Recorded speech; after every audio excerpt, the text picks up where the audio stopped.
When people translate a text from one language to another, the one language may have certain words that are difficult to translate as a single word into the other language. Languages are heavily influenced by the culture in which they are spoken. So, if there is an important concept in that culture, the language will often have a simple word for it.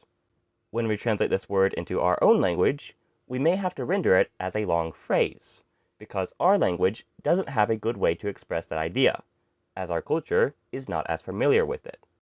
One example of this is in the Hebrew Bible. If a man gets married and has no children with his wife, the woman's Yavam, her brother-in-law, is supposed to marry her and have children that will carry on the name of his brother. In Hebrew, there is a simple verb for this action, yibam, which is from the same root as Yavam, brother-in-law. English Bibles usually translate the verb yibam as a long phrase, like perform the duty of a brother-in-law, because in our culture, we don't have a commonly understood and simple word to express this idea.